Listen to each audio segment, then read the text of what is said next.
नमस्कार दोस्तों, welcome to PK classes. दोस्तों, आज के वीडियो में locations of engine on chassis frame, subject automobile engineering.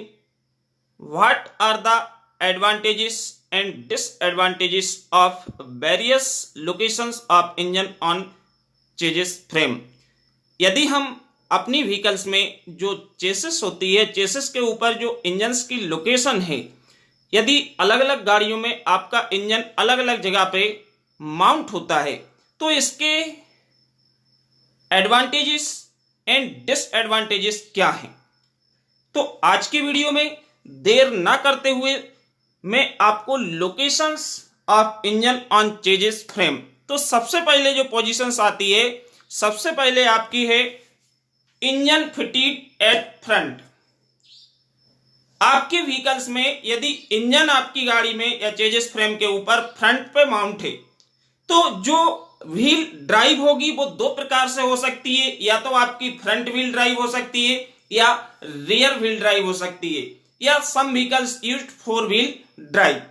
तो यहां पे आपकी जो है सबसे पहली कंडीशन है engine fitted at front, means we observe most of the vehicles the engine is fitted in the front portion of the chassis। Means जो चेसिस का सामने वाला पोर्शन होता है, फ्रंट पोर्शन होता है, वहां पे हमारा क्या होता है, इंजन माउंट होता है and power is transmitted to rear axle या फ्रंट एक्सल। क्योंकि आपकी यदि रियर व्हील ड्राइव होगी तो पावर आपका रियर पर ट्रांसमिट होगा और फ्रंट व्हील ड्राइव होगी तो पावर आपका फ्रंट पर ट्रांसफर होगा। तो जब यदि इंजन फ्रंट पे है और आपकी फ्रंट व्हील ड्राइव है तो इसकी खासियत यह होती है कि आपको प्रोपेलर शाफ्ट की आवश्यकता नहीं पड़ती, क्योंकि यह एक हमारी कंबाइंड यूनिट बना देते हैं।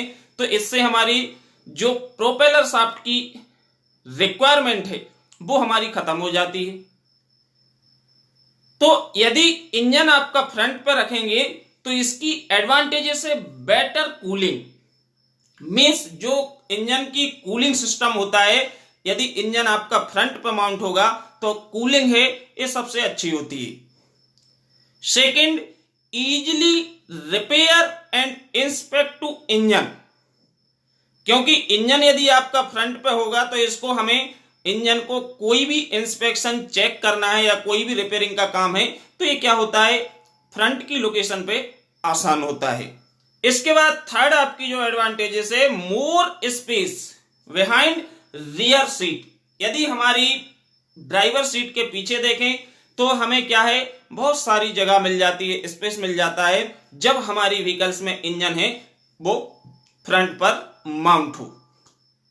ये क्या है आपकी एडवांटेजेस किस कंडीशन में, when the engine is mounted at front portion of the chassis and power is transmitted to rear.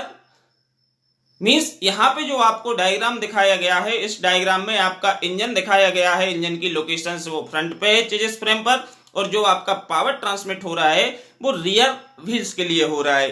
तो इसमें आपकी प्रोपेलर शाफ्ट है, प्रोपेलर शाफ्ट के बाद डिफरेंशियल एंड आपका जो रियर एक्सल है ये आपका क्या है, वर्किंग व्हील होगी। क्योंकि पावर इंजन जो जनरेट कर रहा है फ्रंट पे, दिस पावर भी ट्रांसमिटेड टू रियर व्हील। तो इंजन फर्स्ट कंडीशन आपकी ये हो जाएगी। इससे हमको फायदे क्या है, better cooling, easily repair and inspection of engines and behind the seat more space available. बहुत सारा स्पेस हमको मिल जाएगा जब इंजन हमारा कहां पे होता है, फ्रंट पे होता है। सेकेंड कंडीशन है दोस्तों इंजन फिटेड एट सेंटर।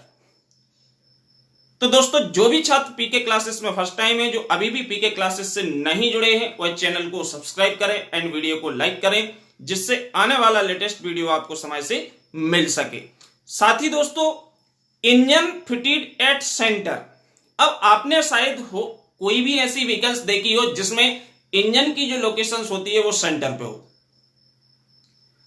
तो when the engine is mounted eight the centre of the chassis, जब इंजन हमारी चेसिस फ्रेम पर सेंटर में माउंट होता है and power is transmitted rear और फ्रंट व्हील, मींस एनीवन, किसी भी व्हील पे हम पावर को ट्रांसमिट करेंगे तो सबसे पहली खासियत ये होगी कि इंजन सेंटर पे है। तो इस टाइप का जो अरेंजमेंट होता है इसमें हमको बहुत सारा स्पेस मिल जाता है यूज के लिए। एंड जो हमारे टायर्स होते हैं, टायर पे जो हमारे इंजन का लोड डिस्ट्रीब्यूट होता है वो चारों व्हील्स पे, चारों टायर्स पे हमारा क्या होगा, यूनिफॉर्मली डिस्ट्रीब्यूट होगा। तो जो हमारे टायर्स का वियर एंड टियर है वो एक जैसा होगा, अनइवन नहीं होगा। नॉर्मली हम देखते हैं जिस जगह पे ज्यादा लोड होता है उस तरफ हमारे जो टायर्स होते हैं वो क्या होते हैं, वियर आउट होते हैं। लेकिन सेंटर पोजीशन में this type of arrangement give full space of chassis, means जो हमारी चेजेस होती है इस पे हमको फुल स्पेस मिल जाता है for use and uniform wear off tyre. और जो हमारे टायर्स होते हैं इसका जो वियर है वो एक समान होता है। ठीक, यूनिफॉर्म लोड हमारा डिस्ट्रीब्यूट होगा और साथ ही रोड पर ट्रांसफर होगा। सेकंड इससे फायदा ये होगा कि कोई भी व्हील हमारी ड्राइव है तो उसमें हमें no long propeller shaft required, क्योंकि इंजन सेंटर पे यदि हमारी रियर व्हील ड्राइव है व्हीकल्स तो हमें एक छोटी सी प्रोपेलर शाफ्ट लगेगी पावर को ट्रांसमिट करने के लिए। और आगे है फ्रंट पे तो फ्रंट की ओर हम छोटी लगाएंगे। और यदि हमको दोनों साइड ट्रांसफर करना है तो हम दोनों साइड ट्रांसफर कर सकते हैं, means front wheel as well as rear wheel. तो ये किस केसेस में होगा, जब फोर व्हील ड्राइव हो। लेकिन हम यहां पे बात कर रहे हैं सिर्फ किसकी, locations of engine on chassis frame. तो in the Royal Tiger World Master bus the engine are fitted at the centre of the chassis. यदि हम एग्जाम्पल्स की बात करें तो एग्जाम्पल में आपकी जो रॉयल टाइगर वर्ल्ड मास्टर बस है उसका इंजन है वो सेंटर पे लगा हुआ है। ठीक, अब नेक्स्ट जो कंडीशन है दोस्तों, नेक्स्ट कंडीशन आपकी है engine fitted at rear. Means यदि हम अपनी व्हीकल्स में इंजन को पीछे माउंट करते हैं तो इसके नुकसान और फायदे क्या हैं। तो जब इंजन आपका रियर एक्सल पे होता है एंड रियर व्हील ड्राइव है तो इसकी एक खासियत ये रहेगी कि नो प्रोपेलर शाफ्ट रिक्वायर्ड या no more long propeller shaft required, क्योंकि इंजन एंड आपकी जो ये एक कंबाइंड यूनिट होगी, क्योंकि इंजन आपका वहीं लगा है और आपका डिफरेंशियल भी वहीं पे है। तो ये क्या हो जाएगा, एक कंबाइंड यूनिट हो जाएगी। तो ये हमारी किस केसेस में, when engine is mounted at rear portion of the chassis frame और व्हील ड्राइव भी आपकी क्या है, रियर। इस प्रकार की जो लोकेशन है आप टाटा की नैनो में भी देखते हैं एंड अशोक लीलैंड की जो हमारी सिटी बसेस चलती हैं इसमें भी आपका engine is mounted at rear portion of the chassis. अब इसमें दिक्कत क्या होगी, इसमें जो प्रॉब्लम होती है सबसे ज्यादा दिक्कत जाती है कूलिंग सिस्टम की, क्योंकि जो हमारा रेडिएटर होता है, रेडिएटर हमारा माउंट होता है कहां पे, फ्रंट पे, और यदि आपका इंजन है कहां पे, रियर पे, तो long cooling path is provide या रिक्वायर्ड। मींस इसमें हमें इस प्रकार की लोकेशंस में जो कूलिंग सिस्टम है वो क्या है, लॉन्ग कूलिंग सिस्टम की आवश्यकता पड़ेगी, लॉन्ग कूलिंग पाथ होगा। साथ ही यदि हम इंजन्स की लोकेशंस बैक साइड में रखते हैं तो हमारी जो फ्रंट पोर्शन है, फ्रंट पे हमारा लोड कम होगा तो हमारी गाड़ी पीछे ज्यादा लोड बढ़ने से क्या है, आगे से उठ भी सकती है। कई बार हम देखते हैं बाइक पे पीछे हैवी बैठ जाए तो आगे से गाड़ी का पहिया ऐसा लिफ्ट कर जाता है। ये भी दूसरा जो आपका वियर है, वियर एंड टियर, तो ये हमारे तो जिस टायर पे ज्यादा लोड जाएगा वो टायर हमारे ज्यादा घिसेंगे।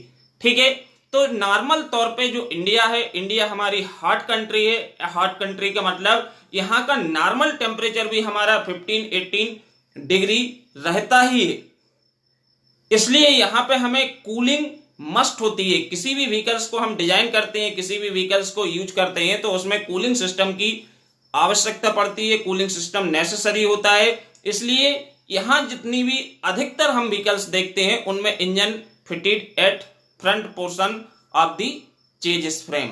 क्लियर? तो नॉर्मली 3 टाइप की लोकेशंस होती हैं, आपको ध्यान रखना है। Engine mounted at front, engine mounted at centre and engine mounted at rear, कहां पे, चेजिस फ्रेम के ऊपर।